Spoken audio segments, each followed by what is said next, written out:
இன்றைய தலைப்பு செய்திகள் இக்காலத்து நவீன கிறிஸ்தவர்களின் பரிதாப நிலை.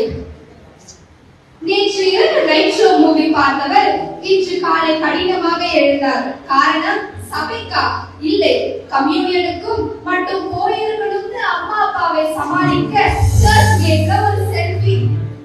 இதுதான் நம்ம சண்டே ஒன்லி கிறிஸ்டியன். தற்போது நமது செய்தியாளர் இவாஞ்சலின் களத்தில் உள்ளார்.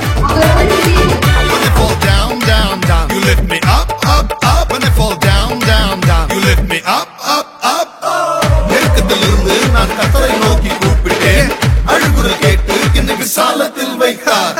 கர்த்தர் என்னை பயம் என்பதில்லை, மனிதரின் சூழ்ச்சிகளும் நிலை நிற்பதில்லை. அவர் சொன்னார்